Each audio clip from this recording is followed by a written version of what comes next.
Arizona, 1944. When the military trucks rolled through the dusty gates of the converted ranch camp, Masaru Endo pressed his face against the metal slats, expecting to see interrogation rooms and punishment cells.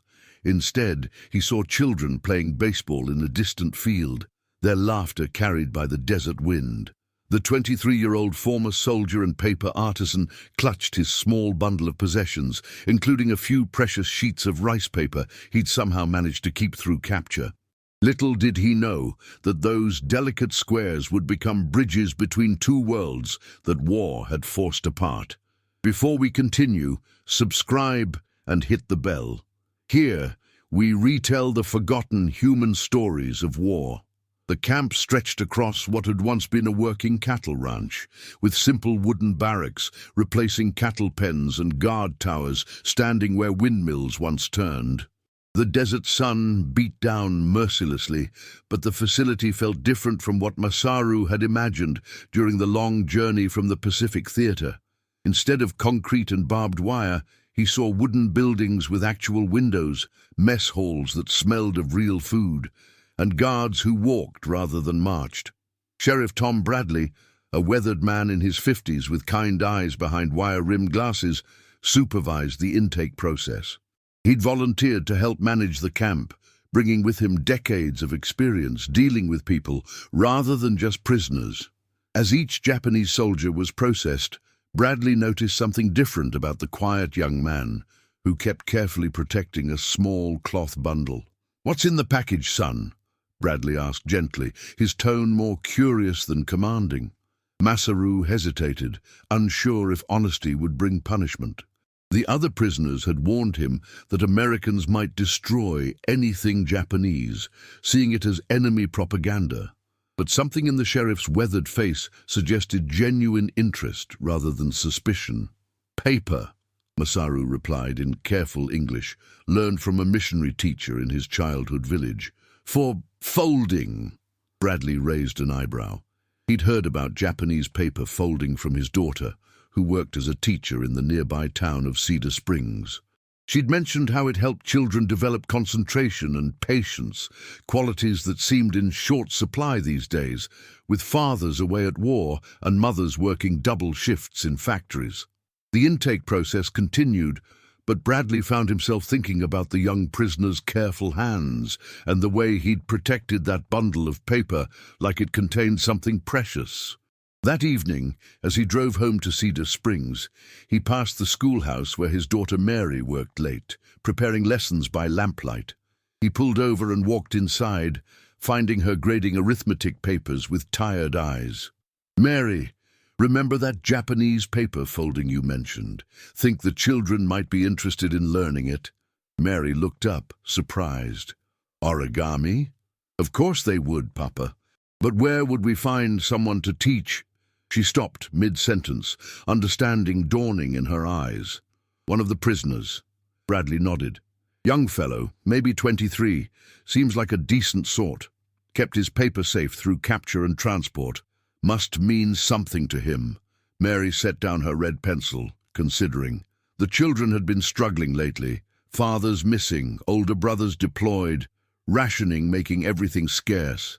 They needed something beautiful, something hopeful. "You think he'd be willing?" "Only one way to find out," Bradley replied, "but I have a feeling that young man might surprise us all." The next morning, Bradley returned to the camp with an unusual request for the commanding officer. Lieutenant Colonel James Morrison, a career military man with a practical approach to prisoner management, listened as Bradley outlined his proposal. "Sheriff, I appreciate community involvement, but we're talking about enemy soldiers here," Morrison said, though his tone suggested he was willing to listen. "That's exactly why it might work, Colonel," Bradley replied. "These men are far from home, probably expecting the worst. Show them a little human decency, let them contribute something positive, and you might find cooperation comes easier than intimidation." Morrison considered this. He'd been dreading the interrogation reports he'd need to file, the resistance he'd have to break down. The camp housed mostly low-ranking soldiers, men who likely knew little of strategic value anyway. "What exactly are you proposing?" Let the young paper folder teach the local children his craft, supervised, of course. It keeps the kids occupied, gives the prisoner purpose, and shows the community that we're running a civilized operation here. After a long pause, Morrison nodded. One session, trial basis. Any problems, we shut it down immediately. That afternoon, Masaru was summoned to the camp's administrative building. He walked across the dusty yard, his heart racing with possibilities. None of them good. Had they discovered something suspicious in his possessions? Was this the beginning of the interrogation he'd been dreading? Sheriff Bradley waited in a simple room with wooden chairs and a table. "Sit down, son," he said gently. "I have a proposition for you." The Cedar Springs Community Center had seen better days, but on this warm Thursday afternoon in 1944, it buzzed with an energy that hadn't been felt since before the war began. 12 children aged 6 to 12 sat around mismatched wooden tables, their eyes wide with curiosity and barely contained excitement. Sheriff Bradley had spread the word carefully through town. A special craft session, something to lift spirits and teach patience. Masaru stood near the doorway, flanked by 2 guards who looked more bored than vigilant. His hands trembled slightly as he clutched his precious bundle of rice paper, now supplemented by plain white sheets that Mary Bradley had contributed from the school supplies. The children stared at him with the frank curiosity only children possess, whispering among themselves in voices that carried across the room. "Is he really a Japanese soldier?" asked Tommy Martinez, age 8, his father currently serving in the European theater. "My mama says Japanese people are different from us," whispered Susan Chen, daughter of the local Chinese restaurant owner, herself no stranger to confused stares. Sheriff Bradley cleared his throat gently. "Children, this is Mr. Endo. He's going to teach you something very special today, the art of paper folding called origami." Masaru bowed slightly, a gesture that sent ripples of fascination through the young audience. "Hello," he said in careful English. "I am honored to teach." Mary Bradley, serving as both translator when needed and supervisor, encouraged the children to introduce themselves.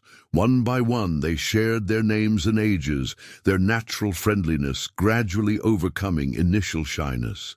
Masaru listened carefully, repeating each name to ensure he pronounced it correctly, a gesture that delighted the children and surprised the adults.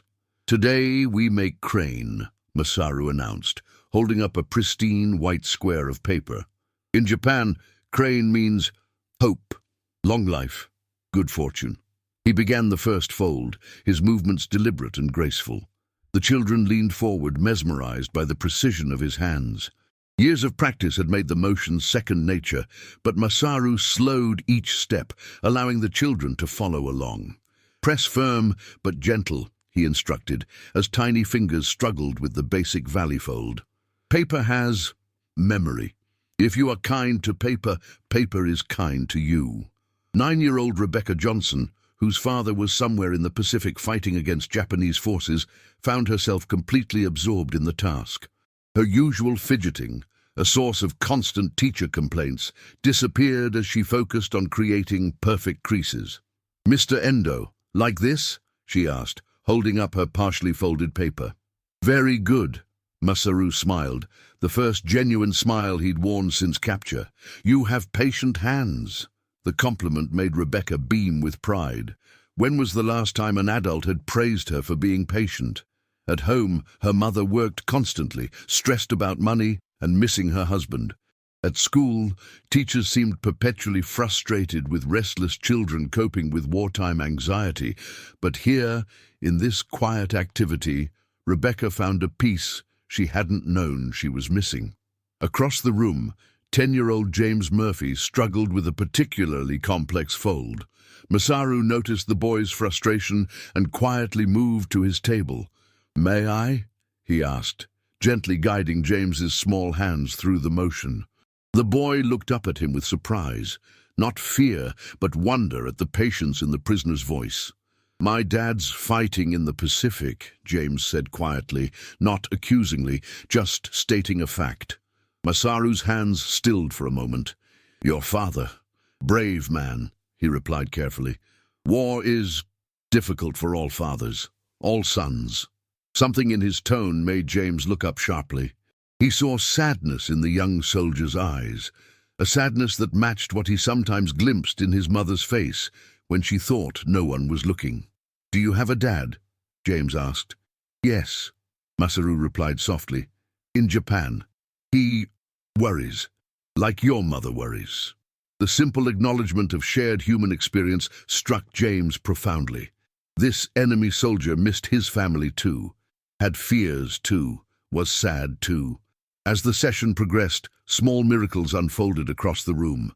Lucy Hamilton, usually the shyest child in any group, found herself asking Masaru questions about different paper types.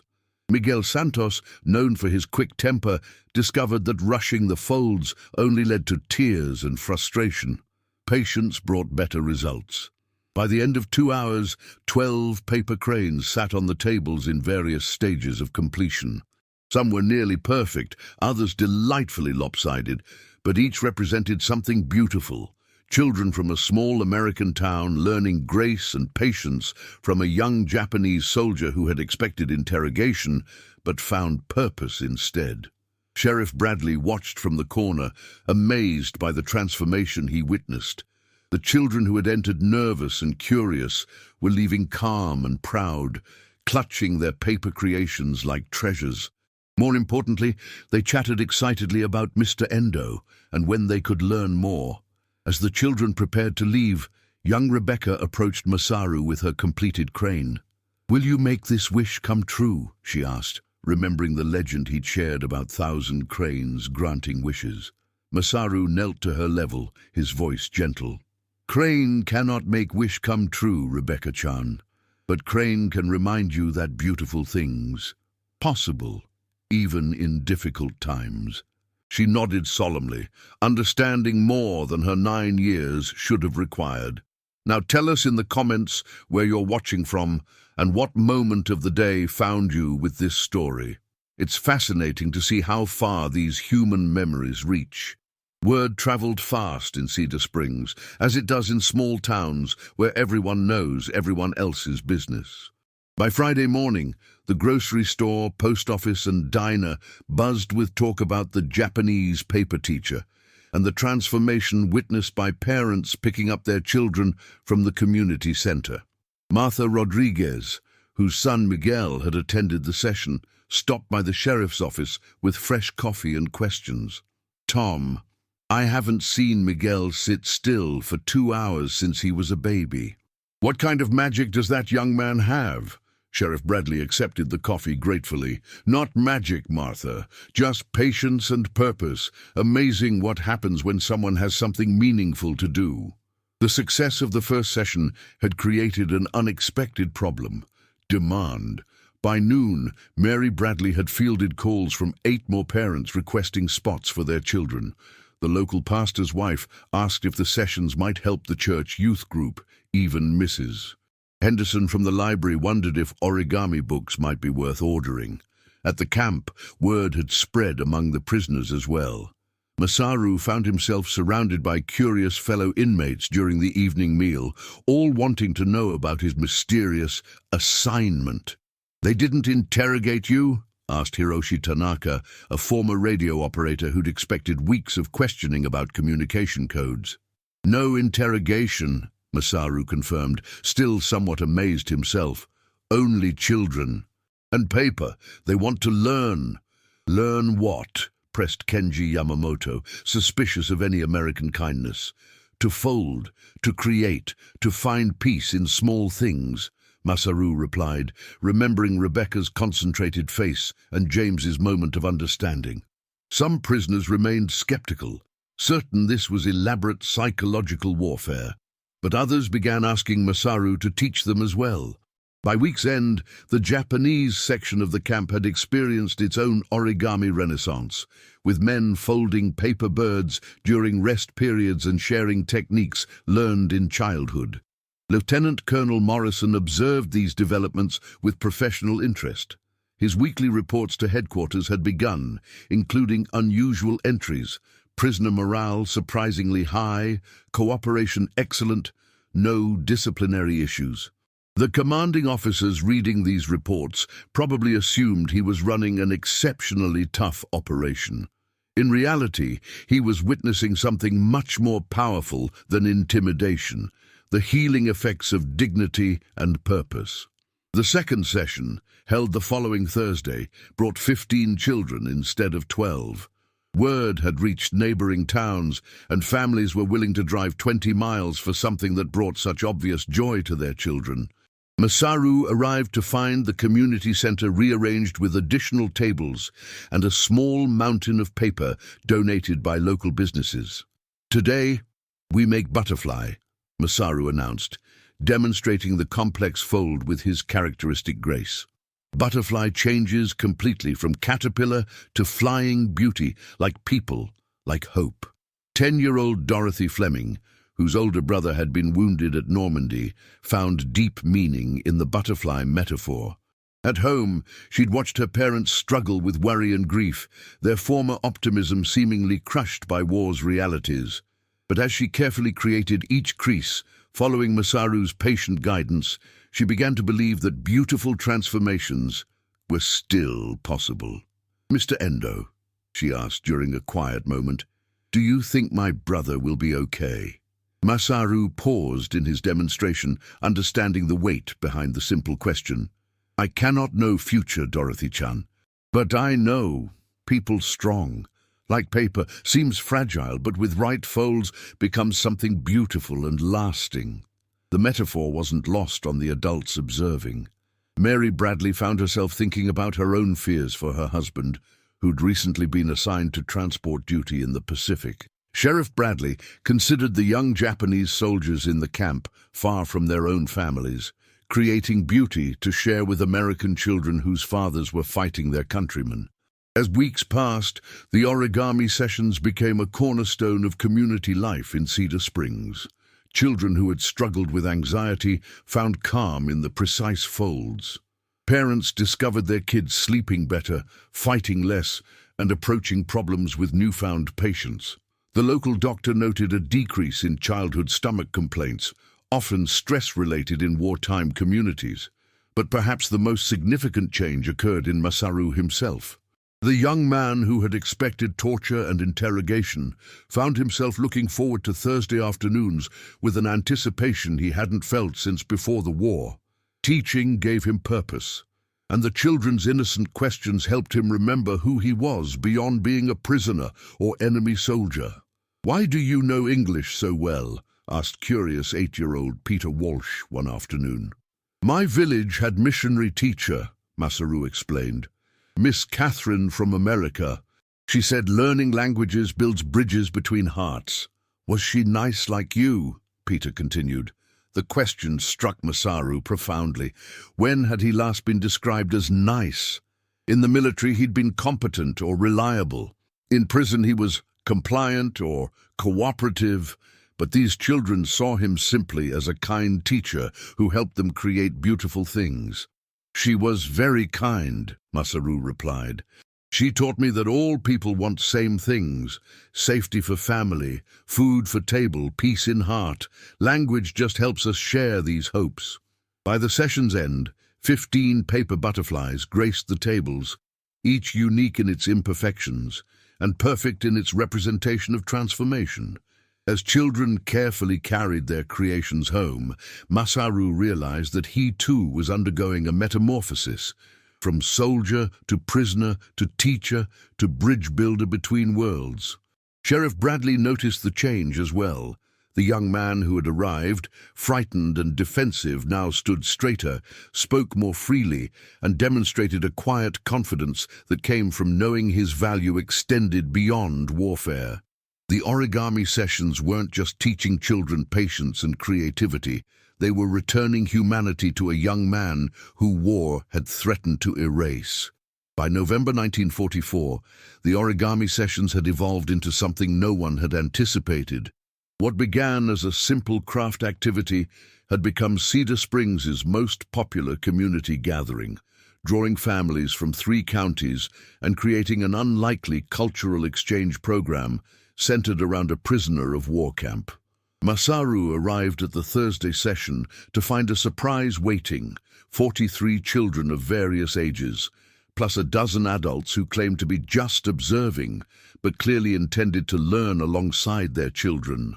The community center had been expanded with borrowed tables from the church, and local businesses had donated enough paper to supply a small army of folders. "Mr. Endo, we brought you something," announced Rebecca Johnson, now a confident 10-year-old who had become the unofficial leader of the Origami group. She presented him with a carefully wrapped package, his first gift from American friends. Inside, Masaru found specialized origami paper imported from a Japanese-American family in California, along with a note, "For the teacher who builds bridges with paper wings," from the Tanaka family, Manzanar Relocation Center.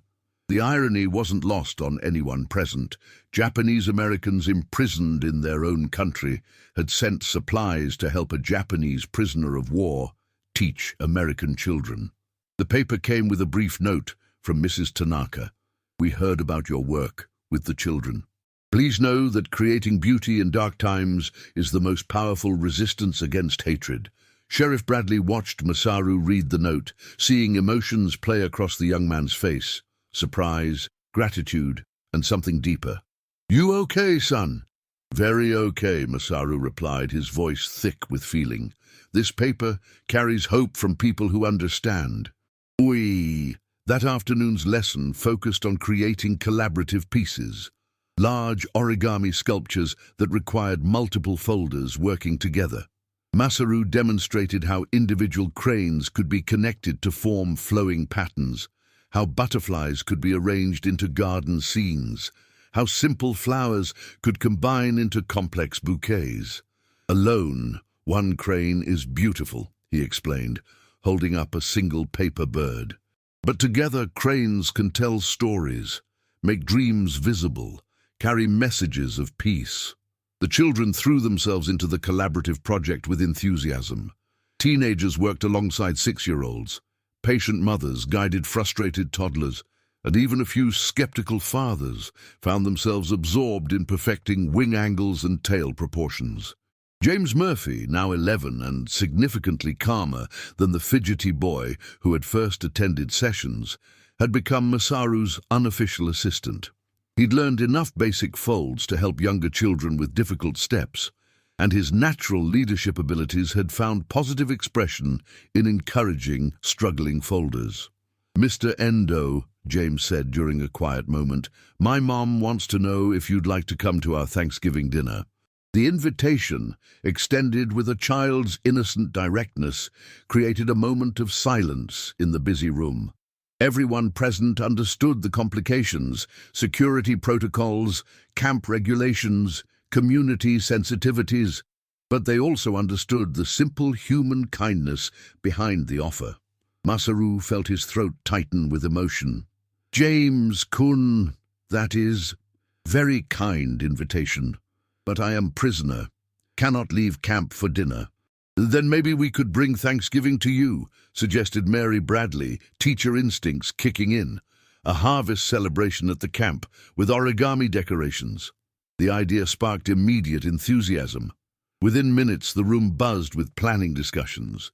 Parents volunteered dishes, children designed paper decorations, and teenagers offered to organize games. What had started as one boy's innocent invitation had grown into a community-wide celebration. Lieutenant Colonel Morrison received the formal request the following Monday. Sheriff Bradley, Mary Bradley, and 3 parent representatives presented their proposal.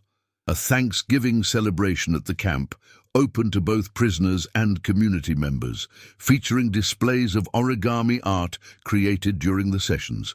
"You're asking me to authorize a social gathering between prisoners of war and American civilians," Morrison said, his tone more thoughtful than dismissive. "We're asking you to authorize a celebration of what happens when people choose understanding over fear," Sheriff Bradley replied. "These children have learned more about patience, creativity, and cultural appreciation in 2 months than most adults learn in a lifetime." Morrison reviewed the incident reports from the camp. 0 disciplinary actions among Japanese prisoners since the origami sessions began. Improved cooperation with guards. Several prisoners volunteering for additional work details. The correlation seemed clear. One condition, Morrison finally said. Full security presence, limited duration, and I want a detailed report on every interaction. Agreed. Bradley nodded, already mentally organizing the logistics. News of the approved celebration spread through both camp and town like wildfire. Prisoners who had initially been skeptical of Masaru's American friendships began asking if they could contribute to the decorations. American families started planning dishes that would accommodate dietary restrictions and cultural preferences. The most touching response came from an unexpected source. Elderly Mrs. Patterson, whose grandson had been killed in the Pacific Theater 6 months earlier. She approached Mary Bradley after church services with a quiet request. "I'd like to learn this paper folding," she said simply. "My grandson, he would have liked those sessions. Maybe learning what he might have learned helped somehow." Mary Bradley felt tears prick her eyes. "Mrs. Patterson, would you like private lessons? I'm sure Mr. Endo would be honored to teach you." "I'd prefer to join the children's group," Mrs. Patterson replied firmly. Children understand healing better than most adults. They don't question why someone finds comfort in small, beautiful things. As Thanksgiving approached, the community center sessions took on festival atmosphere. Children worked feverishly on decorative pieces. Adults practiced techniques they planned to demonstrate, and everyone anticipated the unprecedented celebration that would bring together two groups that war had defined as enemies. Masaru spent evening hours in his barracks creating special pieces for the celebration, complex modular designs that would showcase advanced techniques, delicate flowers to honor the women who had welcomed him, and hundreds of small cranes that would carry wishes for peace from both sides of the conflict. If this story touched you, hit the like button. It helps Masaru's story reach more people and reminds us what war tried to erase: our shared humanity. Thanksgiving Day, 1944, dawned clear and unusually warm for late November in Arizona. At the prisoner of war camp, unusual activity began before sunrise as guards helped arrange tables and benches in the main yard, creating an outdoor celebration space unlike anything the facility had ever hosted. Masaru woke before reveille, too excited and nervous to sleep. In the months since his capture, he had never imagined he would spend an American holiday as an honored guest, rather than a despised enemy. He carefully arranged his special origami pieces, a centerpiece of interconnected cranes forming a peace symbol, delicate cherry blossoms created from pink tissue paper Mary Bradley had provided, and tiny turkeys folded from brown paper that had made the children laugh during planning sessions. By mid-morning, families began arriving at the camp gates. Children clutched their own origami contributions, colorful garlands, table decorations, and special presentation pieces they had worked on for weeks. Parents carried dishes that represented both traditional American Thanksgiving fare and attempts at foods that might feel familiar to Japanese guests. Mrs. Patterson arrived early, moving slowly but determinedly, carrying a basket of paper cranes she had folded during private evening sessions with Masaru. Each crane was perfectly executed, testament to hours of patient practice by hands that had known decades of farm work and loss.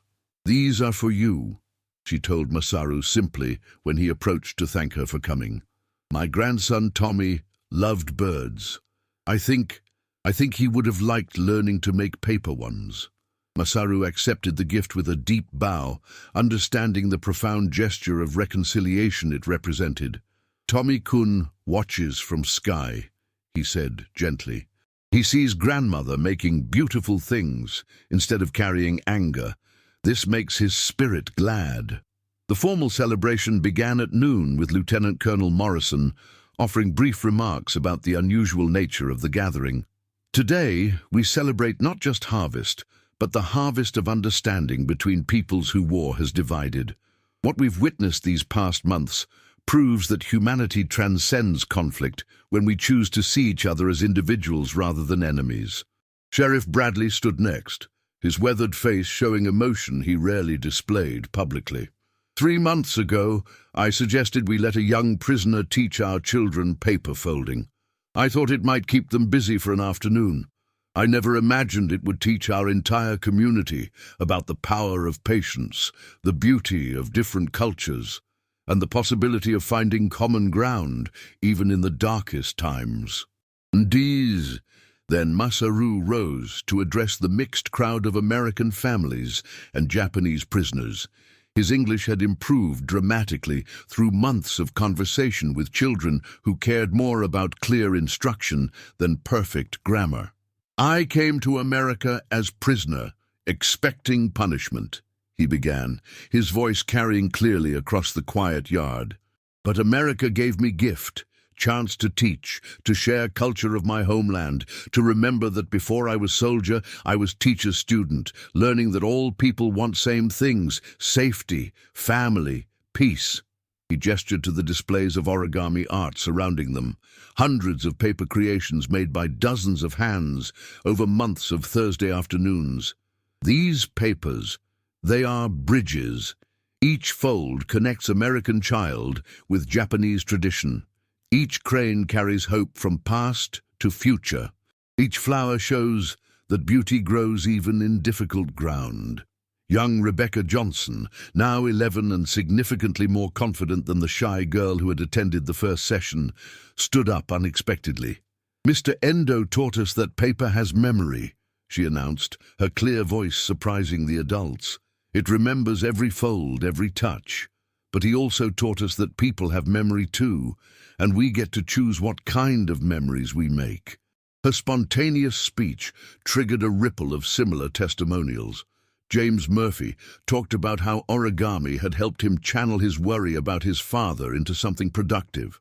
Dorothy Fleming shared how butterfly lessons had helped her understand that difficult changes could lead to beautiful outcomes.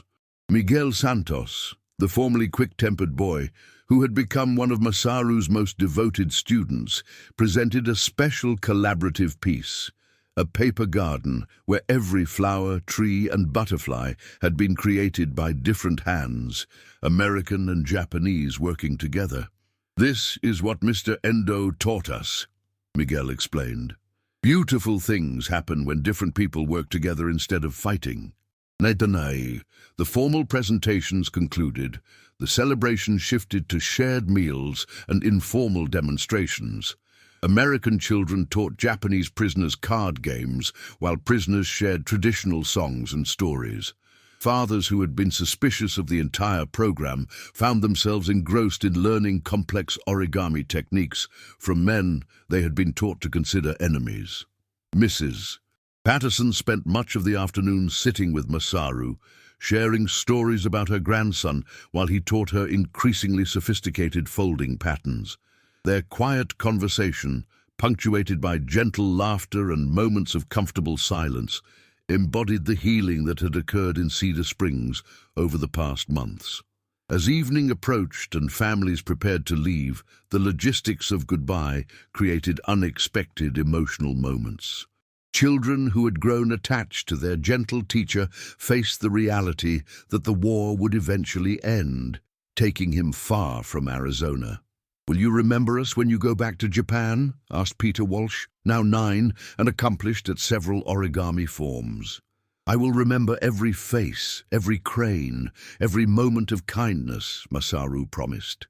"And I will teach Japanese children to fold American symbols, eagles and stars and flowers that grow in Arizona desert.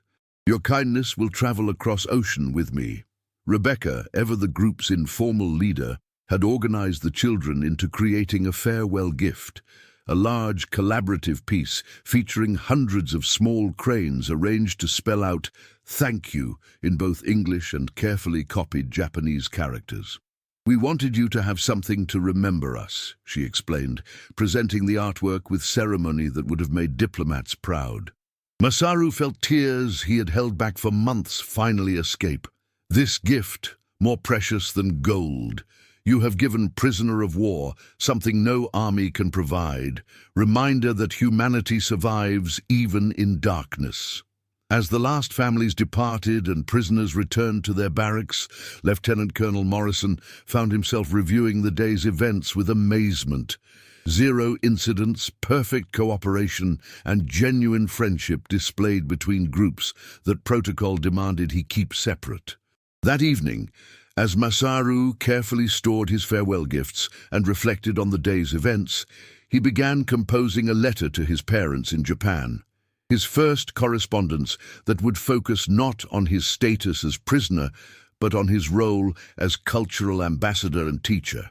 "Dear Mother and Father," he wrote in careful Japanese characters, "today I learned that war may capture bodies, but it cannot imprison spirits that choose to remain open to beauty, kindness, and hope. America has taught me that enemies can become friends when we focus on what we share rather than what divides us. Subscribe to our channel, hit the like button, and tell us in the comments which part touched you most. Because sometimes peace begins when we retell the past with empathy, remembering that even in war's darkest chapters, ordinary people can choose extraordinary kindness."